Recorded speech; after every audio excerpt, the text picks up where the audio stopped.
Good evening, everyone. Welcome to the Hillbilly Think Tank with Spencer Keck here in Tunnel Hills, Hardin County, Elizabethtown, Kentucky.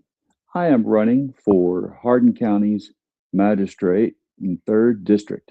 Love to have your vote. Well, let me tell you why.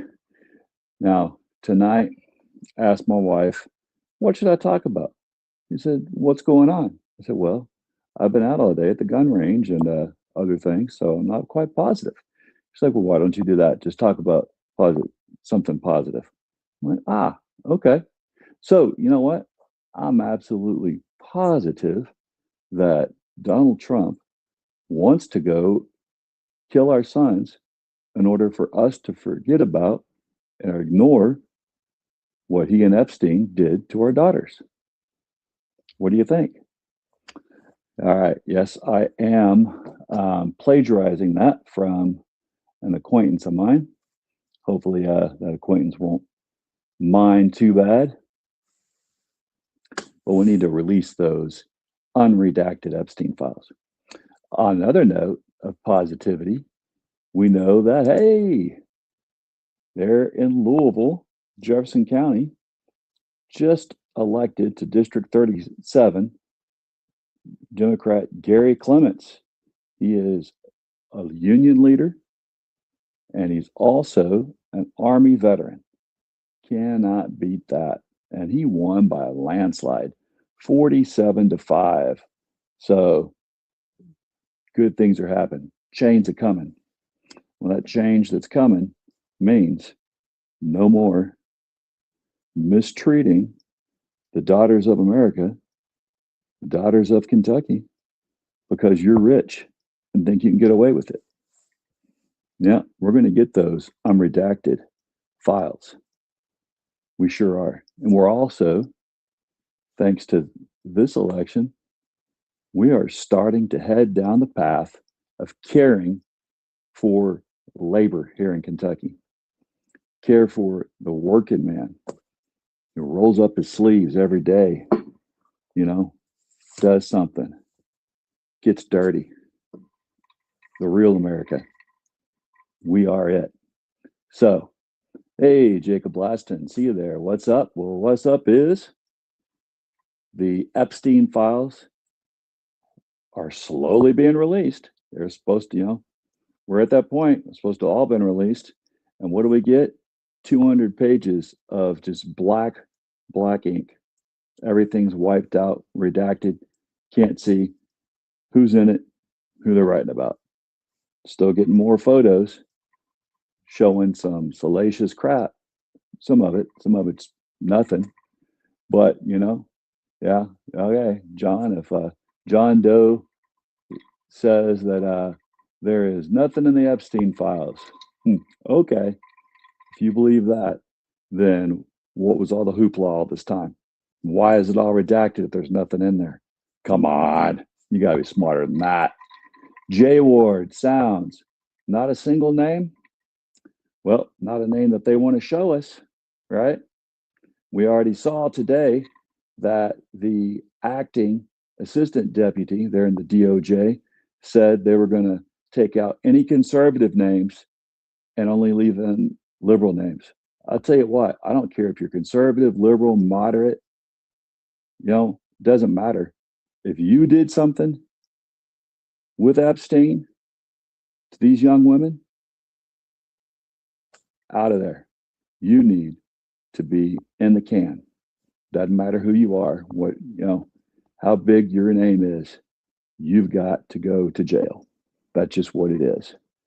All right, Renee Jones, you said, I don't know, I just joined. Well, we're sitting here talking about positivity. Today's supposed to be a day of positivity. So I am positive that Donald Trump wants to go kill our sons down south in order for us to ignore the Epstein files. 20 years investigation, says John Doe. Nothing in there. Retard? I'm not sure what you mean. Oh, you're calling me a retard. Okay. 20 years of investigation? Yeah, no, they definitely have evidence and they know it. There would still be a Prince Andrew of England, but the King of England knows that his brother did things that are highly illegal and international crimes, and he did them with Epstein.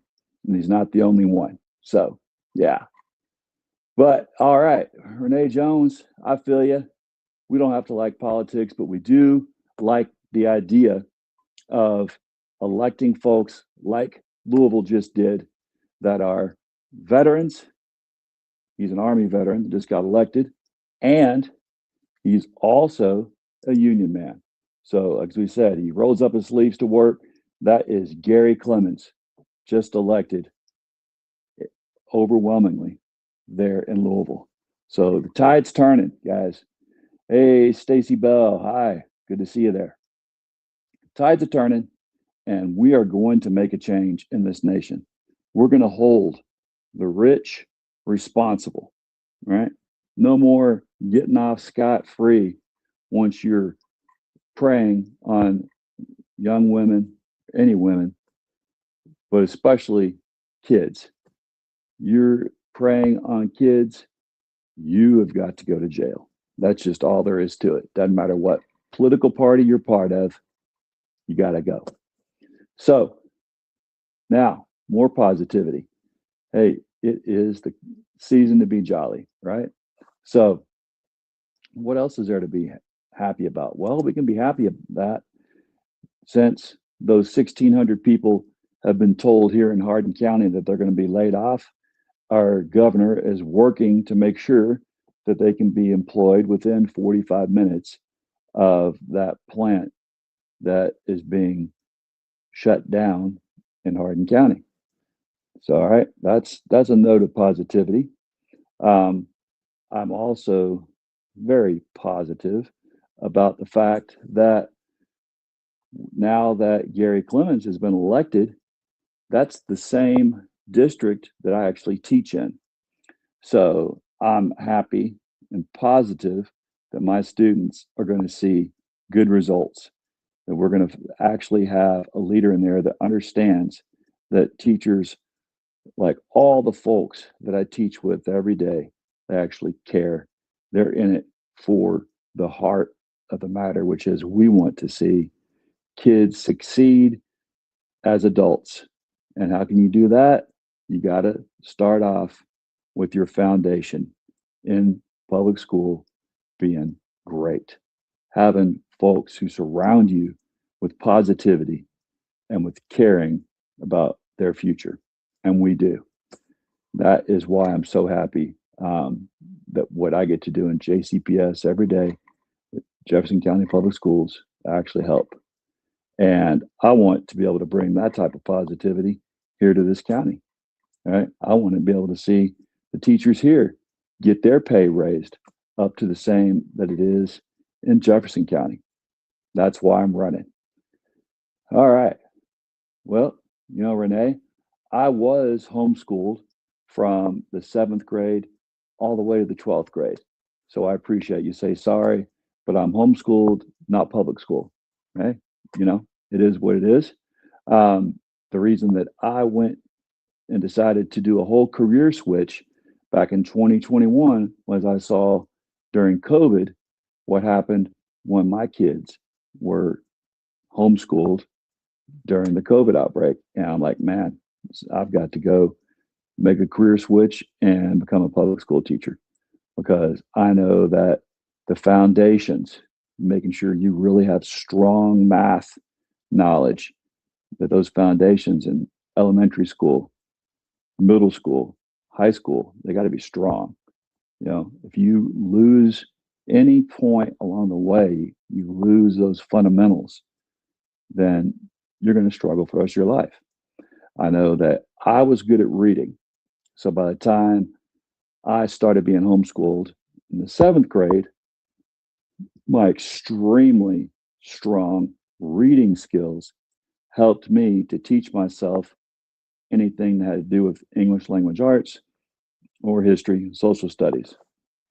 But because I didn't have a strong math background and homeschooling didn't help me with that because My mom didn't know how to teach math, but not algebra, not trig. I never got trig. I had to try to teach myself algebra. That didn't work. So, you know, that I had a lot of catching up to do. And the career that I wanted to go into, medicine, and I did in the Navy for over 20 years, I really needed more of a background. I had to, on my own, as an adult, go off and pay for or get in the military and get them to help me pay for and receive math training that I didn't get when I was homeschooled. So I do believe in a strong public education. Now, this is a country of freedom. So parent says, hey, I can teach my kids science. I can teach my kids math.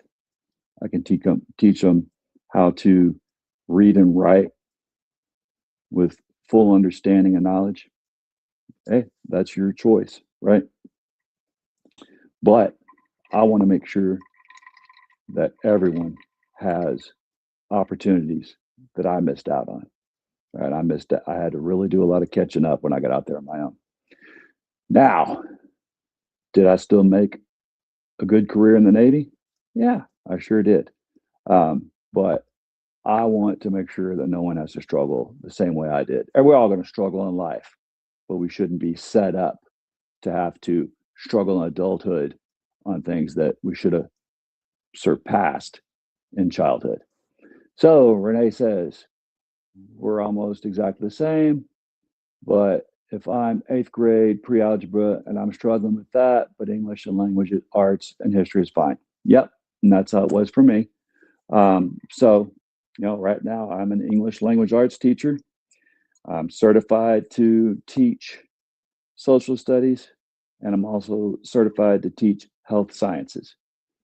I could have taken the test, the praxis, to see if I could have qualified to be a math teacher, but you know what? I know where my strength is, and that just yeah. But I really think that no one should be set up to have to struggle in those areas.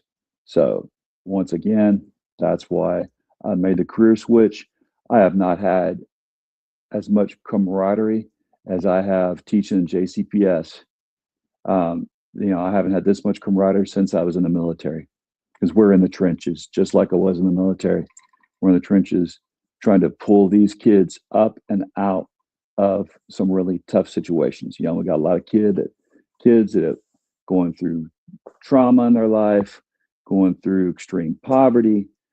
And it's not their fault, but I'm doing everything I can to help them stay motivated and to keep on soaking up anything that I can pass down as far as knowledge and as far as strategies for getting more knowledge constantly in their lives.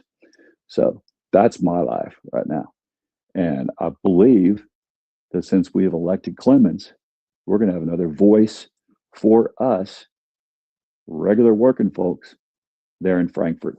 He's going to be that voice in Frankfurt for us coming, he's representing Jefferson County. We've got great candidates, including myself, here in Hardin County to put us first, not the rich. So start looking out. You're going to see soon more of the magistrate candidates that I'm running with for the other districts here in Hardin County. They'll be on the shows with me. You see every Sunday, I'm on here with William Compton. He's running for Guthrie's seat. He wants to actually bring back an emphasis on regular Kentuckians that roll up their sleeves every day and are not trust fund babies, right? Most of us aren't trust fund babies. So, yeah, trust fund babies, you got things that need to be taken care of politically, but there's more of us that don't have the trust funds than do. But we work our tail off every day for our families, and we want to make sure we have the same rights to, life, liberty, and the pursuit of happiness unimpeded Just because we're not making the big bucks doesn't mean that someone needs to hold us back from those three things that are so important to be an American. So, what are my views on the trans agenda? I think that agendas are agendas, right? My agenda is life, liberty, and the pursuit of happiness for everyone. That's the only agenda I'm worried about. So to me, there is no trans agenda. There's just an agenda of life, liberty, and the pursuit of happiness, right? Does that say that I'm going to be able to guarantee your happiness? No, but I will guarantee that the government is not going to keep you from pursuing happiness in any way that you see fit, right? So if your happiness relies on being a legal, law abiding, working citizen, I don't care what else there is going on, right? Our agendas are all the same: life, liberty, pursuit of happiness, being able to live where we want, worship where we want, or if we don't want to worship, that's your deal. You don't have to, right? But so the only agenda I think that we should have is making sure that our US Constitution and its inalienable rights, as laid forth in Articles 1 through 10 of our Constitution, right? Our Bill of Rights need to stay sacrosanct, top. That's it. Your freedom of speech should not be punched down at all the time. Your ability to peacefully assemble and redress your grievances. That means speak out for what you think is wrong. That shouldn't be stopped, right? Your ability to take part in whatever Second Amendment rights you feel comfortable with. That's your right, right?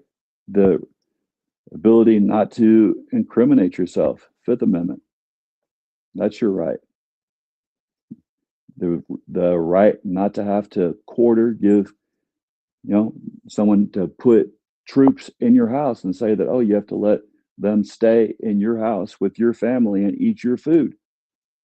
We shouldn't stop that.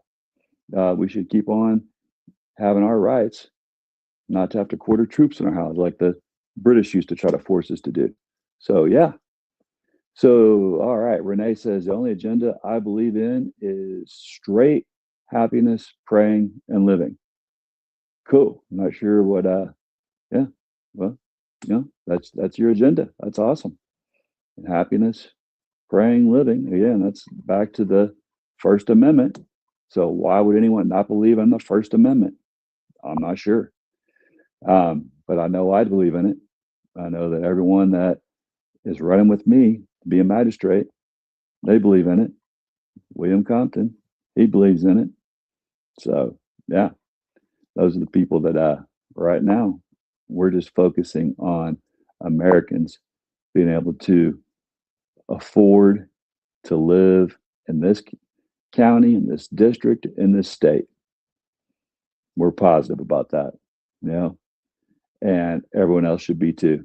We should be positive that we can be secure as we're living, as we're enjoying life, as we're struggling to make ends meet. We should be secure. We should know that, so that's what I believe. All righty. So Kicker07, you're the one who asked what my views were on the trans agenda. So I just answered that. Let's see if I missed any other questions here. I don't think so far. Well, y'all, hope you're enjoying your night and hope you have a great weekend, great holiday time. And I hope everyone is enjoying what's going on so far in their lives. And hopefully nothing in the government is holding you back from that, right? Because it's not supposed to. Our government's supposed to represent us and work for us. So, all right, I got one more comment here and then we'll, head out. Also, happy 12/15. from North Carolina. All right. Well, yeah, I was stationed there twice. Um, lived down in Camp Lejeune and really loved it. We had a good time there on that base. So, anywho, y'all have a great evening. Remember, we are our neighbors' best friends. No, we love our neighbors as ourselves. We are a brother's keeper. We're a sister's keeper. Have Merry Christmas. Happy holidays. God bless our corazon.